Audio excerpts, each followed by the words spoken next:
5, 4, 3, 2, 1.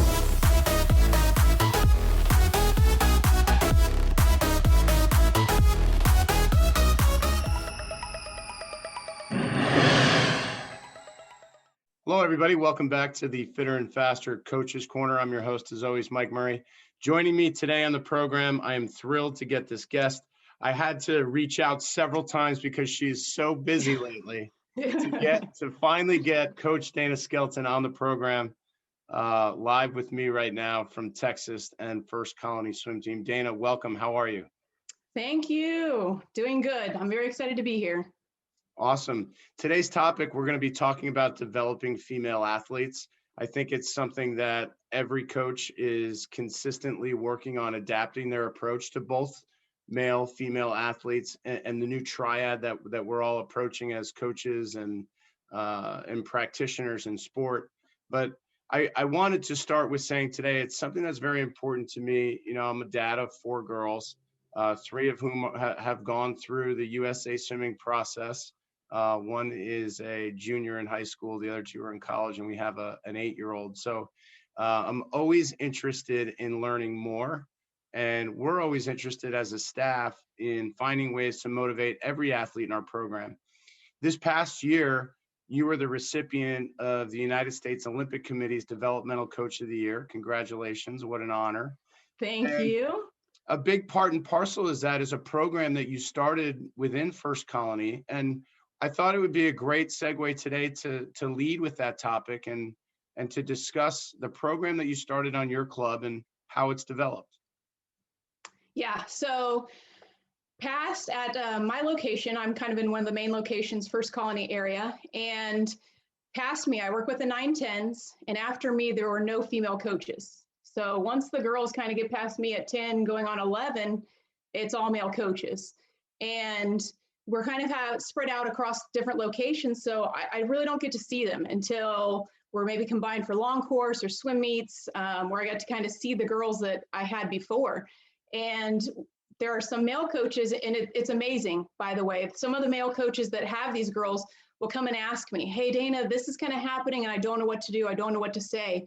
And I love that. I love that the male coaches were reaching out for a female perspective. Just like I think now that I'm a parent, same with 3 little girls, 2 in swimming. And it's interesting how the sport changes once you have that parent perspective. So I think when coaches can reach out for a parent perspective, you know, one coach that has kids and another doesn't, it's huge what you can learn. So these male coaches were coming and asking questions, and then I would go to meets or go visit practices and just notice things that, wow, they could do so much if they just had kind of a strong female there helping guide them. And so with that, I started with another coach that's on the team, Markel. She's our dryland director. Amazing. And what we did, this was before COVID, is we would pick topics. The very first topic I did was confidence. And so we brought a bunch of girls together, and I had a PowerPoint. They came in, they sat randomly. The one thing I made sure to do is I put a big girl at each table, and then all the younger girls were spread out. And then we just went through the presentation and gave them a chance throughout to engage and talk, big kids, little kids, anything like that. And the goal is just to get the girls understanding about certain topics: confidence, performance anxiety. The latest one I did was the importance of teammates. When COVID started, I did a gratitude. So like I said, I think just for me growing up in sport, I think if I had someone that was putting these topics in front of me and saying, hey, this is something that can help you, and this is something that's actually a thing. You feel these feelings, there's a word for that, you know? And then with each presentation, the main bulk of it is giving them ways to practice and get better at it. So hoping just to build relationships, let the girls know, even though they're not my group anymore, if they have questions, concerns, they can always come to me. So that was kind of the whole premise of the Strong Girls. I love the idea of connecting the older athletes to the younger athletes, not just in terms of creating, you know, more confidence for the female athletes on your team, but really feeding into the cultural dynamic of what it means to be part of the team. And I know that that's something that's really important to First Colony and the culture that you have there. Talk about some of the ways that you mentored those older athletes and the things that you were looking for from them in that program. we tried to hand pick them and just encourage them to come. And I let them know ahead of time, hey, I'm going to put you here and I'm going to spread out the girls. I want to make sure that you're engaged. You know, it doesn't have to be a lot, but maybe when I throw out a question and everyone's kind of sitting there staring at each other, you be the first one to kind of spark the conversation. They did amazing. There was actually, after the first talk I did, confidence, there was an older girl that was sitting at the table and we had a swim meet the next weekend. She said, Coach Dana, where is this little girl? I remember she told me she's doing her first 100 fly and she's so nervous. And that older swimmer, that senior swimmer, came to me to seek out this 9-year-old at the swim meet to give her encouragement before she raced. So much of it is kind of what you're talking about, just trying to develop a culture where there's some strong girls above helping guide the younger girls coming up. I love that story. And that's kind of what I think most coaches are hoping happens within the culture of their team. But as a 9-year-old, imagine that feeling when your older teammate, who you probably look up to, some of them look up to them as superstars. So talk about why that's an important feeling and an important part of the team chemistry. Yeah, I think so much, especially for girls, when you have, a bigger girl, like you said, they look like superheroes sometimes, talking to you, number one, in the first place. I mean, she sought that girl out and she knew her name. So when they're just talking to you and you're like, oh my God, they know my name, it's amazing. And then to have someone that you look up to come and tell you that they believe in you is just amazing, especially for girls. I mean, even now at my age, if I have someone that I look up to tell me, Dana, do this, you can do this, you can do this. I'm like, okay, I can do it. You know, it just takes that one person believing you and that one person kind of role modeling that they've been there, they've been through it, and you can get through this also. And that's, I mean, a piece I forgot with the Strong Girls is kind of part of the goal was with all of the talks, Markel and I sharing our own stories and allowing some of that vulnerability that, hey, I've been here too, and I got through it, and you can do it too. I really appreciate that. And, I think what you're doing is you're building confidence at a young age, and that's something that can continue to be developed over time. And they're watching it happen to their teammates as well. So what a unique idea. And what prompted that thought process to say, here we are, we're in a pandemic. I have a little bit of time now that I can utilize to make our team better. What was the genesis of the program? Well, I started before COVID. It started before, maybe like the October before. And then thinking of once COVID hit, that actually became an opportunity. So that's when my first talk during COVID was the importance of gratitude and the power of gratitude. That's what it was called, the power of gratitude. Just knowing what was going on and the emotions myself that I was going through, seeing the emotions that my own girls were going through. This can be huge, and I shared it with some little coaches group we got together, and I did the talk, and some other coaches across the country. I said, hey, will you get on and do this talk for my girls? And it was awesome. Anything that I could spread during COVID, especially gratitude. I know I heard on one of your other talks, someone was talking about just being grateful that they're actually in the water. They don't have a certain meet, they don't have this, but we should be grateful we're in the water, because there are some people that aren't even in the water yet. I really think that, you kind of inspired a lot of different teams to start thinking about ways to engage their athletes. And I'm glad to hear that it did the idea of it happened before COVID even hit. Mm-hmm. And so you can even look at it with a sense of gratitude that, this created an opportunity for you to kind of spread this message to a wider audience. Yeah. I know that that's something that you're doing tomorrow. Do you want to talk a little bit about what you have going on tomorrow? Yes. So Ashley with Streamline Teams is kind of starting this new webpage, and it's pretty cool, especially if you love swimming. I got really into it because of her passion. Ashley's passion is just amazing, and just wanting to help people.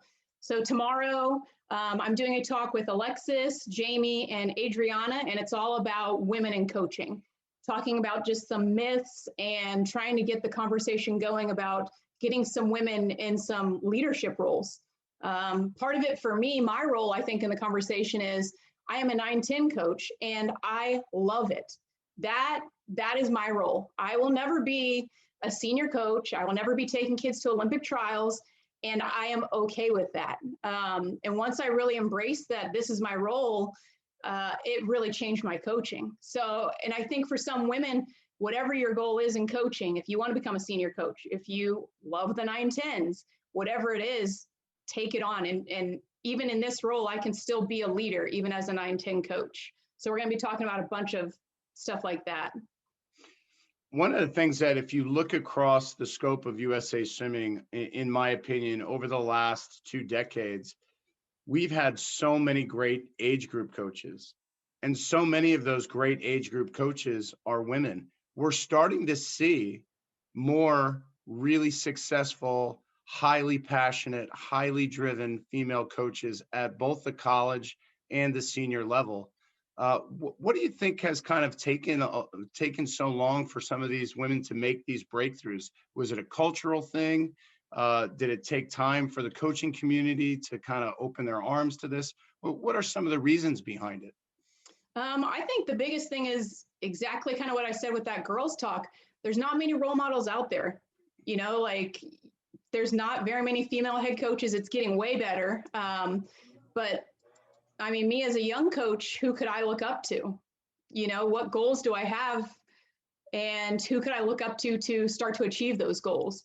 But I think now, even like with this talk tomorrow, is women are starting to talk about it, and women are starting to share that, hey, you can do this. And hey, I'm juggling a family at the same time, right? And kids and this full-time job.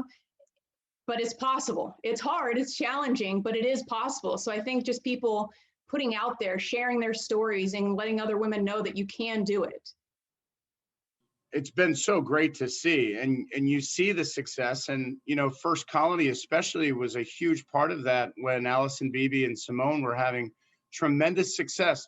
Talk about how that really infused your program with energy, and how that kind of really in the last 10 years that started a lot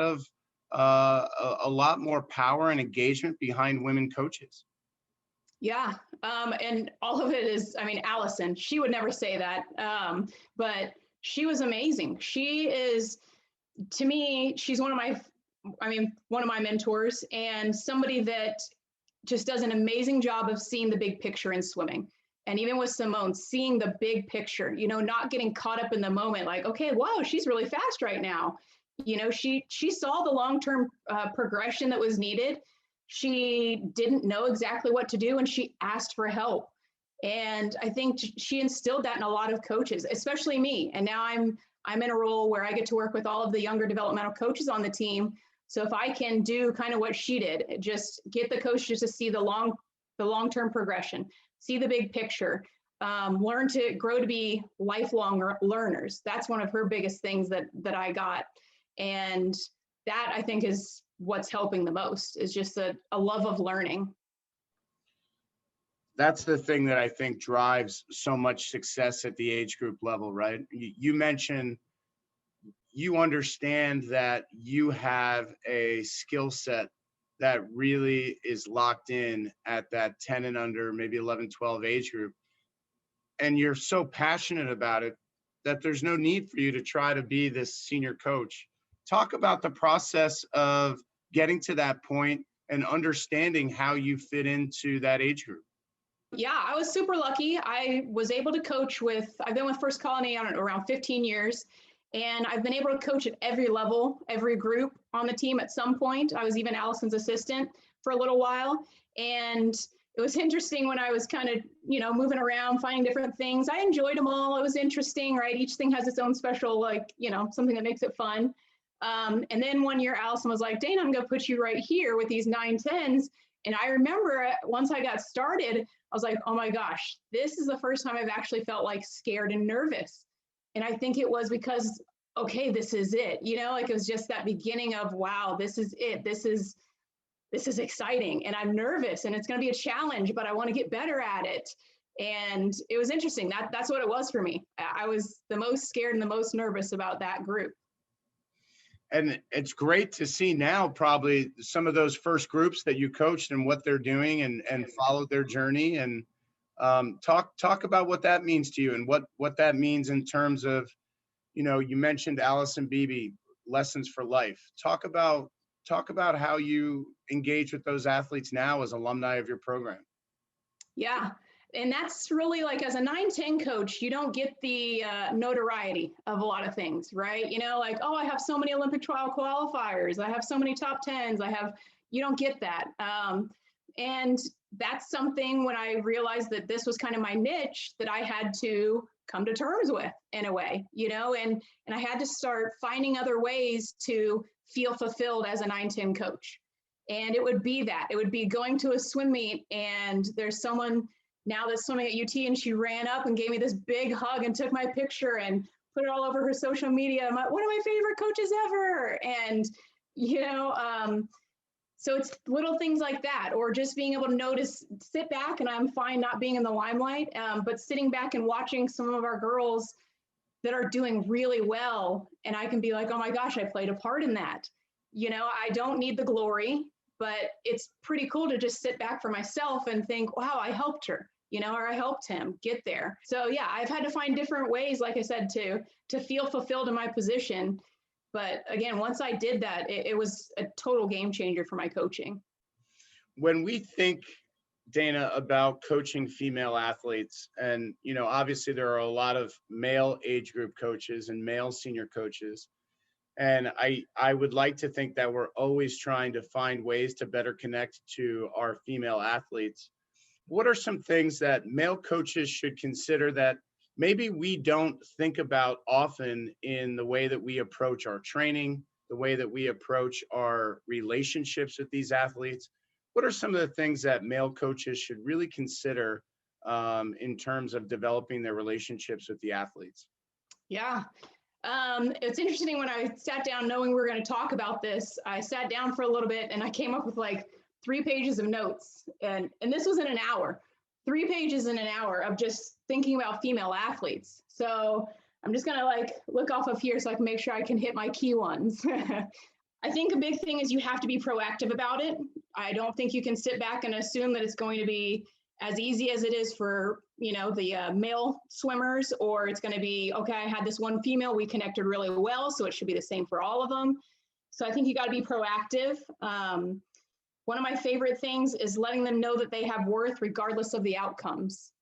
That is huge. Once, even me as a female, once I understood I have worth regardless of what people think of me, regardless of how I do in the pool, anything like that, that really helped me out. And so I know it can help the girls out. Help them see what they can and can't control. That's a huge one, especially for girls. Like, your mind is always working and always thinking. And I read an interesting book a couple years ago that the guy actually named the little voice in his head his roommate.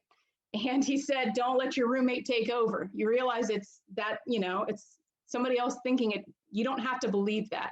And I think when girls understand what they can and can't control, that their emotions are important, but the emotions don't have to control them. So what they can and can't control makes a big difference. One of my favorites that I tell all parents and the girls is they have to have an identity outside of swimming. They cannot just be swimmers. They cannot just be, I'm a backstroker. Because I think what happens is the girls get so caught up in that. And if they get injured, when swimming finally ends for them, they don't know what to do and they don't know how to react. Or if they have a really bad swim, but I'm a swimmer and that's their only identity, they feel like a failure. And that's what I think is sometimes hard for men to understand is, I had a bad swim. So it's not like I'm somebody that failed. No, I am a failure. And a lot of girls can take it that big, they can make it that big. So I think having identities outside of swimming really helps keep the balance. And so I encourage them to have identities outside of swimming. And I talk to them as much as I can about things outside of swimming. Let's see, I think I had 2 more good ones. Create girls that don't rely on you. Huge. There are a lot of girls that are people pleasers. Like I said, a lot of girls that seek outside, all these people have to like me kind of a mentality. And so we really have to make sure that the girls don't rely on you. And then one I just talked about, a bad day doesn't make you a bad person. A bad swim doesn't make you a bad person. Again, understanding sometimes girls take it that far, that it's not something they can just do and just slough off right away. So I guess the only other big one is that emotions are okay. I absolutely cringe when I see a girl having some big emotion and a male coach gets mad at them or tells them to leave, get away, get out of my face. I think as adults, parents, we have to help guide kids through these big emotions. And I know that's something I do personally with my own girls. That's a goal of mine. So emotions are not bad. They are not a bad thing. And girls should not be shamed in any way for having big emotions. We have to kind of sit back and help them work through and guide them through those emotions. I made so many notes while you were talking just now. I could put together a really nice bulleted list here for our viewers. Just fantastic stuff in there. And I want to talk about a couple of them, but I think what I want to address, and I know that you know this, and I look forward to your response.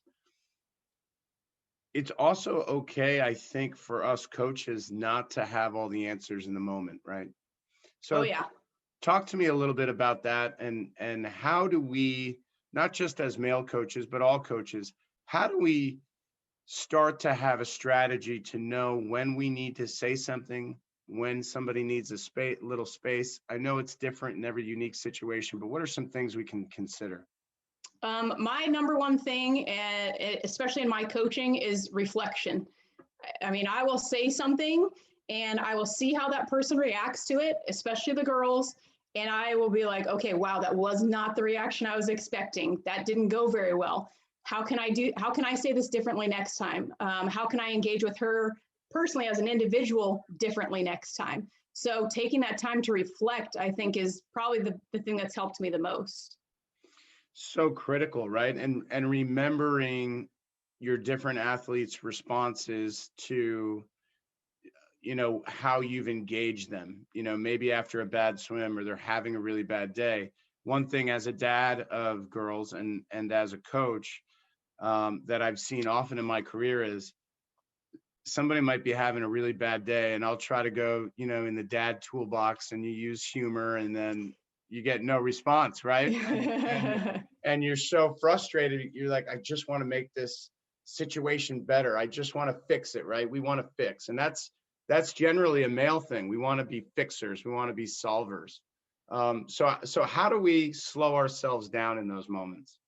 Yeah, I think there's a lot in just like sometimes letting the girls sit in their emotions.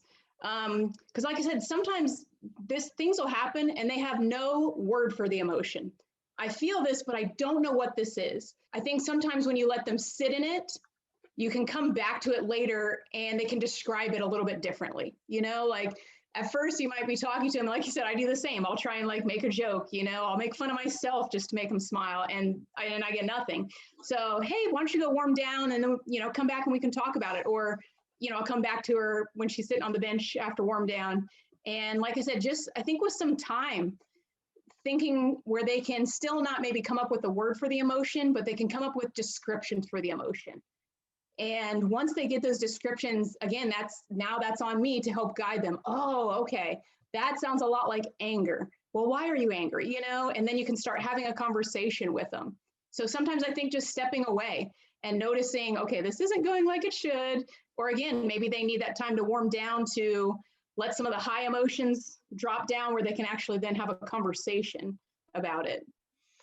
One of the things, Dana, that I was really interested in asking you today for your perspective was, this is a very challenging year for all student athletes. Here in New York State, it's extraordinarily challenging because they've had so much of the things that they look forward to their whole lives kind of taken away from them, right? And some of those things are a little bit more meaningful for females. That's not to say they're not meaningful for males, but generally speaking, I think when girls have their junior or senior prom canceled or postponed, when special events that happen at school aren't happening, when they can't go on in-person recruiting trips, when all of these things are taken away, they're really struggling to find things to look forward to. And though we're confident that the pandemic is finite and we're going to be able to move on, it's a lot to ask a 15, 16, 17, 18-year-old senior swimmer to manage and compartmentalize these things and continue to push every day for the goals that they've been shooting for. So what are some strategies maybe that you're using, that your staff is using at First Colony, that some of the teams here in the Northeast might be able to use to make those breakthroughs? Yeah, I think some of it is exactly what we were talking about. Let them know, number one, how they feel is valid. You know, like you said, a fixer, right? Like, well, you feel this, oh, let me try and fix it. No, like, let them feel that emotion. There is nothing wrong with that. And I think when you validate those emotions, you start to actually build a little bit more trust, you know, and the girls are going to want to share a little bit more because you're not telling them something is wrong with them for feeling this way. No, this is a very valid emotion. And then I think you can start to spin it with some little things to be grateful for. You know, there was a girl that I ran into, I should say, the other day. She's getting ready to graduate, started on the team with me when she was 10. And it was good reminiscing. You know, we were just sitting outside waiting for some cars to pull up and talking to her, like, how was your prom? How was homecoming? How was this? How is this? And it was interesting to hear her perspective on everything. And yeah, we can't do this. And yeah, we can't do this. And she's going off to college next year and she's going to swim. Hey, how are things different for college right now? What are they doing for swimming, for classes? And it was interesting talking to her. I was able to kind of let her talk, you know, let her share. And she kind of like would give little emotions here and there. And throughout the conversation, I was able to just pinpoint little things. Wow, that's super cool that you got to do that, isn't it? And she's like, yeah, it kind of is. And oh, wow, you don't get to have this, but wow, you got to have this instead. That's pretty cool. And by the end of the conversation, she was just kind of smiling. You know, it didn't fix anything, but I was just kind of there as a sounding board for her to just talk, you know, and just along the way say, but you still got some of this really cool stuff, you know? So yeah, just sitting and listening. Attitude of gratitude, right? Yes. Yep. Yeah. And you don't have to necessarily call it that, because I think sometimes you know, I would be like, well, be grateful for this and be grateful for this. It's going to be kind of a turn off to some people. So spinning it more of, I see it as gratitude. Oh, but that's pretty cool. You got to do that. And she's like, oh yeah, it kind of is, huh? So maybe not even necessarily calling it gratitude. Because like I said, sometimes that makes people kind of feel, I don't know, weird, but. No, you're absolutely right. And it's a great segue because I am as guilty of this as anyone in the past. And I've taken steps to really try to think about it, but I think toxic positivity is a real thing. Mm-hmm. And I think it Fake plays positivity out. too. Right. And I want to give you a chance to talk about these things because it plays out a lot. And I see it a lot in male coaches. And that's going to really affect the way that our athletes respect what we have to say and what our feelings are based on their emotions. So talk to me a little bit about that. Yeah, I think there's a lot of people think that you can just tell a girl, be more positive, and she's like, okay, done. And it does not work that way at all. I mean, even me, my brain is just constantly thinking and moving and jumping from one thing to the next. And so it's very hard for me to just make a switch and boom, okay, I'm going to be positive. It just doesn't work that way. So I think having patience and understanding that, exactly what you were saying, not putting just so much emphasis on it and being really fake about it. You know, like girls respond really well to authenticity. It's very easy to tell if somebody is really supporting you or if they are just trying to support you. So when you try and play off this fake positivity, oh, come on, you can do it. They catch on to that, you know? So, and it's almost exactly what I said with that senior girl, just little drops here and there. Hey, you didn't go this time, but man, your underwaters were amazing. And again, that's an authentic kind of a thing. It's not a fake thing. Those underwaters were amazing, you know, but it's not me telling her, hey, try harder, be more positive, and you should be able to do it. It just doesn't work that way. For sure. And I think sometimes what I'm struggling with on teams that I've coached in the past, when you get into the dog days of winter and you're still a month or two out from your championship meet and you're working really hard, that's what it feels like to us in New York State. That's what COVID has felt like for 8 or 9 months now. Yeah. And so there are times where it's easy to push through, and we're just starting to get a glimmer of meets. But cynicism oftentimes reveals itself in our senior group, both with the boys and the girls. You see it a little bit more with the girls, and I think it's probably because they're a little bit more emotionally intelligent than the boys for the most part. But it can really be viral on the team. And it's a terrible pun this day and age, but that cynicism can rule the day. Have you ever seen that? And what are some strategies that you have to kind of break through those barriers? Yeah, definitely. Especially, like you said, especially sometimes with girls, girls can take it to the extreme. And like I said, that the concept of like having a roommate up in your head, that roommate sits up there and they can write this false narrative that the girls believe, and it's hard. Like I said, they can't just switch off and be like, okay, let me be positive again. It's interesting. The last talk I just did, the Strong Girls talk, was the importance of teammates. And I think that can play a vital role in kind of what you're talking about. So I talked about with the teammates, making sure you're thinking of other people. A lot of times I think if you get them thinking about somebody else, they stop thinking about themselves so much.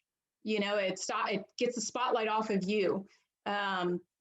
So being a teammate, I think, can be one of the easiest things. Hey, let's see what we can do to get the people around us working harder. Hey, encourage them. Maybe it's a after practice or before practice, you get some of the girls to get together and, hey, what can we do today to make the group stronger? And let them come up with it. Like I said, I think for girls, if you can give them some control, let them know that they have a voice, let them know that their voice matters. That makes a big difference. So I think to me, like playing the whole teammate game you can take it so many ways that can make a big difference. So, and then, like I said, if you spend some time kind of with the girls, getting to understand where they are with the whole COVID thing, with the whole not being able to go to school and not having meets, and taking that time to kind of build that relationship with the girls makes a big difference. I think you're absolutely right. And I have a lot of action items from this talk already that I'm looking forward to deploying. I want to talk to you about some of the female athlete defense mechanisms. And again, when I talk about that today, I'm talking about it because it's our topic. All athletes do it, but we're talking about coaching female athletes today. I often find that an athlete could have what I perceive as a great swim, and I actually have to talk this girl into thinking that it's a wonderful swim, and those defense mechanisms come out. I'm awful. Like I can't swim fly. I can't swim breast. Well, it's not your best event. You just won a lifetime best. So, help me understand that. What are some ways coaches can kind of mitigate those defense mechanisms, recognize why our athletes might be using them, and make some breakthroughs there with our female athletes? Yeah, I think some of it comes down to identities. Again, if I only identify as a butterflyer, I am horrible at breaststroke. I am horrible at backstroke. I'm horrible at freestyle, and I will never be good at any of those because I'm a butterflyer. So again, making sure that they aren't labeling themselves, making sure you as the coach aren't labeling them is huge too. Like, what do you say throughout the practices and before a meet that you might be labeling them and putting them into a certain spot where, again, if they fail at that, I'm a butterflyer. Coach tells me how great I am at butterfly all the time. And everyone around me says I'm a great butterflyer. Well, I just had kind of an off swim. Again, girls don't view it as just an off swim. I personally, Dana, am a failure because I'm supposed to be a great butterflyer, and that was not a good race. So having, again, some identities that they can control. This I got from Allison. We did a talk at convention a couple years ago about coaching female athletes, and I love this. We both talked about making the girls have identities, and her comment with having identities is create an identity based on things that they can control. So, and I think once you understand is this because they're wrapped up in some kind of an identity? Is this because they are, again, where you might see it as they just kind of had an off swim, they're thinking, I failed. I personally, Dana, as a person failed. Are they taking it to that level? Are they just spinning the wheels in their head and just over and over and over, overthinking it? I think those are some of the big things that would come from that, like why they'd be doing that. For And it's sure. easy. I got the 910, so it's very easy for me to spin the wheel and, they start thinking that way and I can shift their brains pretty quick. It's a whole lot harder with the seniors. It's, even throughout the pandemic, I've been working with our 10 and unders in this unique situation. And it's the easiest practice to coach every day, right? They are so excited. It's Yes. so fun. Now, it might be the hardest from a mechanical teaching standpoint, but from an emotional excitement standpoint, like, Coach Mike, can we do relays? Coach Mike, can we race?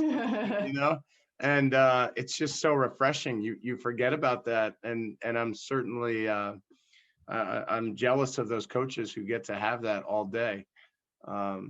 But I think you're right, and I think your point on building your identity outside of the sport is really important. Are there team activities that you do to help them be more aware about that? It's a lot more of conversations that I have. So maybe not team activities, but in all those Girl Strong talks, I talked about even the importance of teammates. I made that comment. What do you know about your teammates outside of swimming? And I threw it out there and asked a question to the girls. It's a conversation I always have with parents. Make sure that they have an identity outside of swimming. Like when they finish swimming, you are still going to be mom to them. You're still going to be dad to them. But if you guys only connect and engage through swimming, what happens when their swimming is done? So that's a big conversation I have, like I said, with the girls on the team, with the kids in my team, with coaches. So if a male coach comes and asks me, and I think that's playing a part of it, I'll tell that coach that. And then again, conversations I have with the parents. That's always a part of my parent meeting each year. I make that comment about letting them have things outside of swimming. It's so important. And, their ability to kind of leave swimming at the pool also depends a lot on mom and dad asking the right questions when our athletes get back in the car, right? And it's easy for us to do that as parents in this house just because of our backgrounds.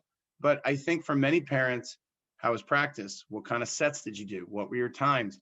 We really want to try to leave that alone. And who was at practice? Was it fun? Who's doing well? I think if we learn to kind of direct our questioning because we want to take an active role in what our kids are doing, I think it's important to have that perspective. So how are you coaching female parents? What are you doing to engage your female parents on the team? Yeah, it's interesting. Right now, my daughter is actually in my group. My 10-year-old is in my group. And so one thing I do is I told her from the beginning of the season, like when we're in the car, at home and in the car, I'm mom. Once we get on the pool deck, I'm coach. And same, when we get home after practice, after a swim meet, I don't talk to her about her swimming in the car. I tell her, if you want to talk about it, I am more than open to listening, but I do not engage that conversation once we leave the pool deck. Because I know once I get in the car, I'm mom again. And hey, that was really fun to watch you swim. I enjoyed watching you swim. That's about the extent of it. After practice, when I pick up my 8-year-old, the only thing I tell them before practice is make yourself better and make someone else better. And that's my only question. Did you make yourself better? Awesome. Did you make somebody else better? Awesome. And I might be like, how did you make somebody else better? Because it's always interesting to hear what an 8-year-old says. But that's all I say. And then same, once we get past that, I don't talk about swimming anymore. Again, if they want to ask me and talk to me, then I am more than willing to talk to them. And I'll tell parents the same thing, especially parents of female athletes. To me, being a sport parent is a journey and it's something you should enjoy. And I think if you are not enjoying it and you are feeling anxiety, you're feeling nervous, anything like that, to me, that's an indication to you as a parent, okay, I need to sit back. Why do I feel nervous in this situation? It's hard, right? Like driving here and there and paying the bills and this and that. But besides that kind of stuff, being a sport parent should be a very enjoyable experience. And again, if you're not enjoying it and you feel really nervous, that's, I think, the time for the parents to sit back and reflect. And I will have conversations similar to that with the parents. That window of time to enjoy your child's participation in sports is so small. Yes. It's so small. And I'm not sure that enough parents realize that. They think, when they get signed up for T-ball, they're looking at it as, one day we're going to be in the major leagues. Not all, but some. And it's important to understand that, you might have through the end of high school. So, I try to hammer that notion home, and this should be a fun activity that we do together. One thing, Dana, that both young male and female athletes struggle with, and I think more and more generationally, is with perfectionism. And we see it play out in a lot of different ways. Again, today we're talking about developing female athletes, and perfectionism is part of the process that you're going to encounter as a coach. So what are some things that you've noticed? What's your take on that? It's interesting that you say that. I myself am a recovering perfectionist. I fall off the bandwagon a lot, but I call myself a recovering perfectionist. So it's interesting for me personally, again, being vulnerable, I share that with the athletes. Because like you said, that comes up a lot, especially nowadays. It's interesting, the things I'm dealing with as a 10 and under coach now are things that I never had to deal with as a 10 and under coach even a couple of years ago. The anxiety and everything like that it's weird to be dealing with it as a 10 and under coach. But again, I can usually sit down with the athletes and the parents and tell them, hey, I'm the same way. I was a perfectionist. I still do it sometimes. And so I can kind of share with them and connect with them. And this is some things that I do, and these are some things that I try. And sometimes I think it's when you're a perfectionist, right? You only see it one way. I see it this way. I want it this way. This is how it should be. And it's hard to see what else it could be. So I think sometimes with those little ones, if you just open their eyes to, hey, it didn't go this way, but that's okay. Because look, this is an option, and this is an option, and this is an option. Just getting them to open their mind that there are so many other things. And a lot, even boys, if you're a perfectionist and something doesn't go right, oh, I'm a failure. I'm horrible. And that's a big thing about being a perfectionist. So getting them to see, no, you didn't fail. You're just a person that had a failure and made a mistake. And now we're going to learn and we're going to keep going. But again, I think it's like a lot of stuff with the girls, you have to call it what it is. And you have to let them know that this is actually a thing. And there are steps you can take to fix it. It doesn't have to be this way. Absolutely. And I think one of the things that we struggle with when learning how to develop an athlete who is a perfectionist is we have to be so patient, right? And coaches, we're not known for patience with that type of, especially in the middle of a practice, right? You're in the middle of a practice and come on, we got to keep moving. Yeah. And when you see an athlete being really self-critical, we're trying more and more to develop these pathways to reach them. But what's an example? Of course, you're not going to use any names, but what's an example of a situation where maybe you really had to think about how you were going to approach an athlete who was being super self-critical? Yeah, I think as you were kind of talking, I think one of the biggest things to understand when you're working with a kid that's like that, you have to see things from their perspective. And I think when you step back, because I think, especially if you're not a perfectionist, I mean, my husband and I drive him crazy sometimes, but it's like, okay, let me explain this from my perspective and how I see this. And when you see it from their perspective, you're like, whoa, okay, like number one, I didn't think it was that big, but to you, it really is that big. So I had an athlete recently, a little boy, actually 9 years old, and different things were happening, like in practice when sets would get a little hard, he'd have some breathing stuff. Swim meets, I was starting to notice a lot of negative self-talk at swim meets. And even after a race, like you talked, it was a great race and it wasn't for him. So what I actually do, and I've loved, is I have them get a journal. And I have a lot of my kids get journals.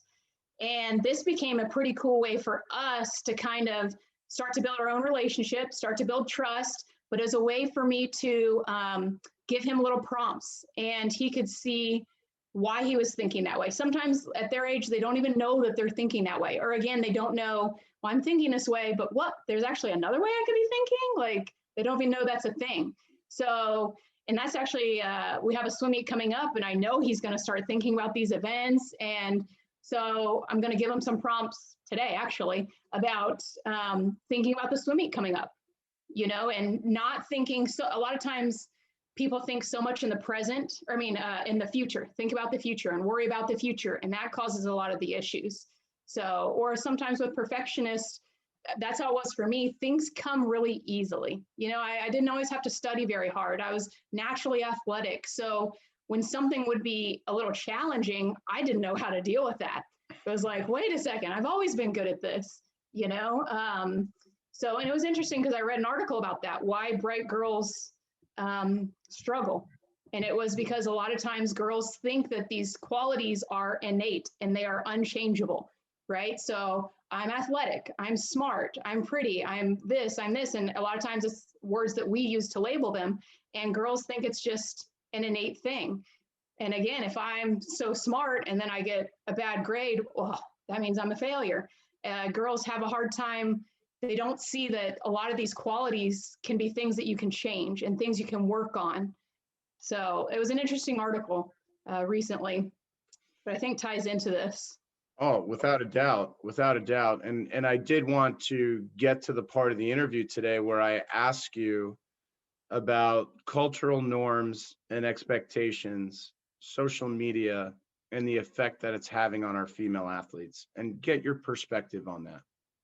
Yeah. I'm not a huge fan of social media. I'm on social media because I think it's a good platform for networking, but I don't personally enjoy it. And I think it's very hard. As somebody said it recently, that everything you see on social media is these people's like best, right? It's the best of them. They have their hair done, they have their makeup, they have filters, they have all this stuff. That's what you see. And girls a lot of times think that that's how that person always is, you know, or actors, where they have a nutritionist and they have a trainer and they have a nanny and they have all this stuff. And to me, I'm like, how is this person accomplishing all this? I'm like, you know, spinning my wheels over here. And that's what I think is hard with social media and girls, is sometimes they see this perception and they think that that's just how that person is all the time. And I can't live up to that, so I'm a failure. So it's a weird dynamic, you know, especially for girls, especially with some comments on there that people can throw out comments that can be very hurtful, and girls can very much take it personal, even if it has nothing to do with them, you know, so. I'm thinking particularly of an instance where I know a very strong-willed young female athlete who knows herself and knows that she's not all of these different cultural expectations and things. And I see her very vividly struggle connecting with peers because of that. And this is an example from years and years ago. And so watching her kind of learn to manage that and understand who she was on our team and what her role was, all of a sudden, when it clicked, the greatest parts of this person came out, and she became so successful with everything that she poured herself into, but she just had to become comfortable with self. And so I think one of the important things coaching female athletes is we want to get them to be comfortable with who they are. And what are some things that you think male coaches specifically should be keeping an eye on to make sure we're pushing them in that direction? Not pushing, but maybe guiding them to be confident with who they are. And I think it starts right back with, you know, you and Allison Beebe saying you got to figure out what your identity is outside of the sport. Mm-hmm. And again, an identity that you can control, right? Like being the fastest girl in the group, I can't control that. So that's really not a healthy identity to have. Oh, I forgot what your question was. I had an answer. I made it so long that we probably got lost, but how do we as coaches kind of direct those female athletes to be comfortable with who they are and get them to a place where they have a better understanding of who they want to be and what their goals are? Yeah. So I think part of it, again, is not labeling them. Like once you start to put labels on them, and it's kind of goes back to that article, like if you label them, they're going to think that's what they are. And that if they're good at it, they're bad at it, they either failed or they succeeded. So not putting labels, rewarding effort and noticing effort. I think another thing that, again, I hate when coaches do, and it's a very personal experience I've only shared like a handful of times, but growing up, I was in first grade and I went to in-school suspension for talking too much. And I can tell you very clearly everything about that room because it was a big window to the front office. So anyone that came in and out of that office saw me sitting there. So I went there for talking too much. And it took me another 30 years to realize, hey, I have a voice. You know, I felt so ashamed and so embarrassed for talking. And it took me 30 years to realize, no, I have a voice. And even now it takes me a lot of courage to step up and do stuff like this and share that voice. So if you got a girl that is extremely social, a girl that is very vocal, I hate it when male coaches shame them for that and make them feel bad. Like, oh, you're talking again. Why are you always talking? You know, and swimming, especially as they get older and there's more and more expectations, right? Doubles and swim meets on the weekend and practice on the weekend.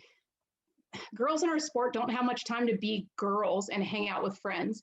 So this may, for male coaches to know, like this may be the only social outlet they have, which is why they say all the time, swimmers, your best friends are on your team, right? Because you hang out all the time. So this may very well be the only social interaction that they get with other girls. And if they are very social, very extroverted, they need that. And that's a part of them, kind of what you're talking about, that should be embraced, should be rewarded, should be like highlighted. Wow, you're an extrovert. You're super social. Would you mind planning like a team social for us?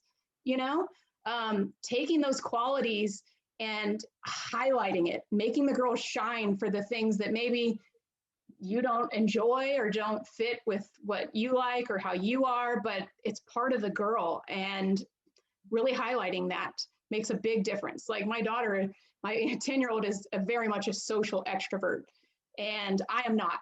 So it's been very interesting during COVID. She is struggling because she can't see her friends. She can't go hang out. She was having a hard time when there was no school. And me, as more of an introvert, I was like, it's fine. Just sit at home. Just read a book, do this. And it was driving her crazy.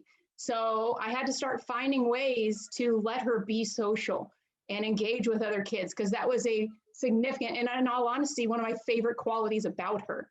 So if I kept hampering and like taming that, I would hate that, because again, that's one of my favorite qualities about her. So every girl is going to have something that makes her amazing. What is it? You have to figure this stuff out. Like some girls are amazing artists. Hey, we're doing like our shirt. Would you mind designing the logo? And finding what's amazing about them. And again, highlighting it, rewarding it, not shaming them for it if it's something that you're not comfortable with. Boy, have you just made a huge difference in the approach that I will take to practice today. Good. Because I am guilty at times of saying like, okay, listen, right now, like we really you gotta listen. We gotta focus. And I definitely, I'm probably close to the point of shaming some for it, you know, in a sarcastic way, but sometimes that's not productive either. So I really, really appreciate that feedback, because I'm going to talk about that at our staff meeting, actually. So and I think it's got to be, because you don't want the girls talking all the time, right? Like, right. But I think, again, giving them some control, how can we set boundaries? Like even with the 9-10s, hey, I have no problem. If you want to talk, but when I'm talking, we're going to listen, you know, and if you have time between intervals and between sets to talk, feel free to talk. And again, especially COVID right now, those kids that are super social and very extroverted are missing tremendously on things that make them amazing, and probably suffering more than a lot of people realize. So I think we do have to allow some of that in practice. Again, you can set healthy boundaries and give them control, helping you set those boundaries. What what's our limit of talking too much and when to stop talking? What do you think? And it'll be huge for buy-in if they have a little control, but they can still be social. I am blown away by these things that I need to consider more of. And you just mentioned it, right? So these 14, 15, 16, 17, 18-year-olds in our senior program, for the last 10 years that they've been a part of our program, they've had the time that they got to practice early to talk and socialize. They've had the locker room. They've had post locker room and the walk back to their cars. Right now, they have out of the car, in their suit, into the pool, out of the pool, into their warm clothes, on the deck, no locker rooms, into the phones. So we've effectively taken away hundreds upon hundreds of hours of that typical social interaction. Yes. It's incredible. Yes. And that's why you can see those girls that, like, not even during COVID, but the girls that hang out after practice and sit in the parking lot and talk for like 30 minutes to an hour. Those are the girls that love stuff like that and need stuff like this. You know, like you said, they may not have prom. They might not have homecoming. Some of them might not have graduation. So what can we help balance that with? You know, and just really keeping them in mind, I think, is the biggest thing. And I wrote down on my notes when I was doing this is, do you know why they swim? Do you know why the girls swim? For some girls, it is going to be the social aspect. For some girls, it's not. Some girls like beating the boys. Some girls just like the feel of the water, which a lot of swimmers say, you know? And I think when you understand why do you swim, that can play a big, big role. You know, even if it's they're super academic, this is my chance to like rest and not do homework. Okay, you know what? I'm not going to hound you as much if this is your chance to just come and let out some stress. So being able to guide these girls, if you don't know why they swim and what they enjoy about swimming, I think you're hindering yourself from the very beginning. No doubt about it. And like I said, hundreds of hours of that lost interaction time. And you're right. You know, I've seen it my whole career out in the parking lot. You know, they just love being around each other. You know, speaking of love being around each other, when I go to nationals or Olympic trials or clinics, I see Allison Beebe and Kate Ludson and Crystal Keenan and Pam Swander and, you know, Rachel Stratton Mills. These women have all become titans in our sport as coaches in their own right. Are you really excited about the future of female coaches in swimming? I've been excited because I get to have interactions with them that a lot of people don't. And it's amazing. Like, Allison is amazing about just networking. Anywhere we would go, she'd be like, Dana, this is so-and-so, this is so-and-so, and just introduces me to everybody. And instantly, all these female coaches are like my biggest fans and my biggest supporters. And I've only met them a couple times, you know, but it's so cool how much they love. Oh my gosh, Dana, I love what you're doing. I love what you're sharing. And I'm like, oh my gosh, I can't believe Jennifer Gibson just said that, you know? And so it's super cool. And then because of that, like, I can email anybody about anything and they will respond. Like, I ask questions constantly.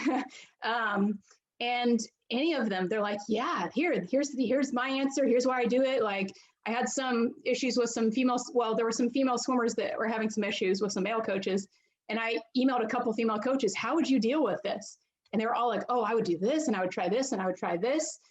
And so again, I have been around them and I have been the recipient of their amazing, amazing abilities for so long that I'm not surprised at all that these women are starting to get recognized, and other people are finally starting to realize, wow, there is some amazing stuff out here that I've been missing. This is so true that you said that. And it's so exciting to see, you know, the first big time coach that ever said I was doing a good job on the pool deck, I'll remember the rest of my life, was Terry McKeever. We were at Stanford. And she was like, hey, I love your energy and enthusiasm. And I was like, oh my God, you know. And another time I was flying home from Colorado Springs, and I had the pleasure to sit with Jennifer Gibson the whole flight.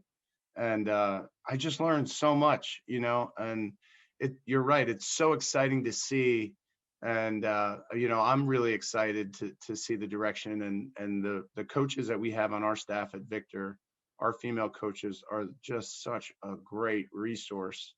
And we would, we would be lost, and Yeah. I'm so thrilled to see that the profession is moving in that direction, and there's more parity and there's more head coaches, and we get better as an organization, I think, when we have those perspectives. Oh, yes, definitely. That's why I say, like, I absolutely love it when a male coach reaches out for a female perspective, or a coach with no kids reaches out for my parent perspective. I am more than willing to share, because you want to get better. You want to make this kid better. I'm going to help you with everything I got. I don't know the answer. Okay, I'm going to give you an email of somebody that does. So, yeah, the more we can share and the more we can learn, the better. All right, so quick fire questions for you, Dana. Fair to say your favorite Olympian, Simone Manuel? Of course.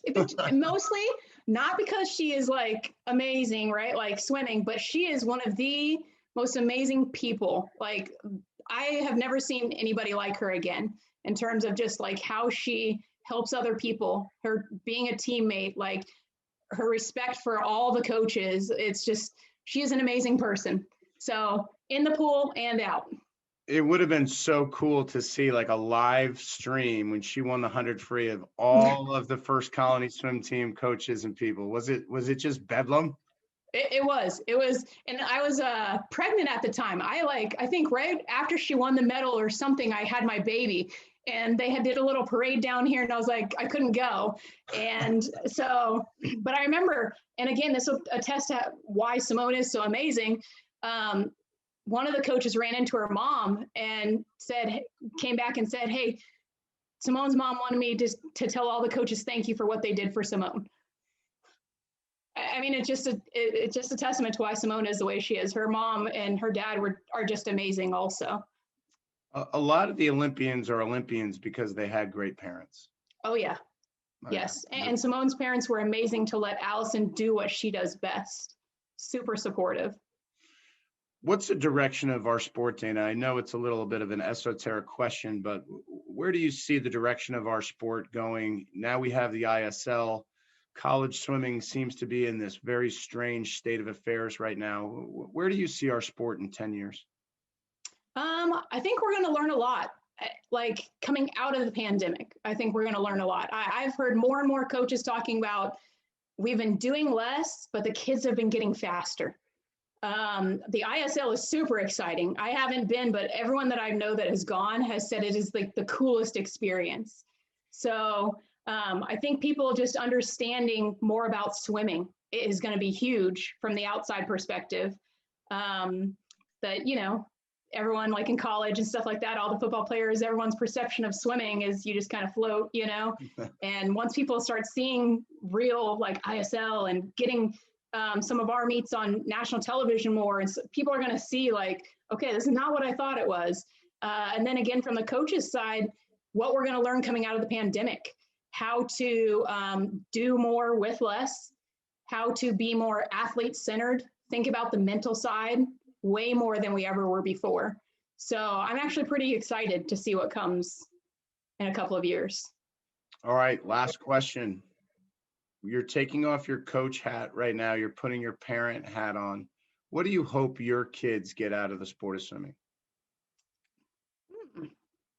Good one. I guess, I was doing like an interview the other day, and somebody asked me how I work on being a better coach. And my answer was, I work on becoming a better human and learning to be kind, learning to think of others, learning to be grateful, continuing education so that I myself, have a little more knowledge, being healthy.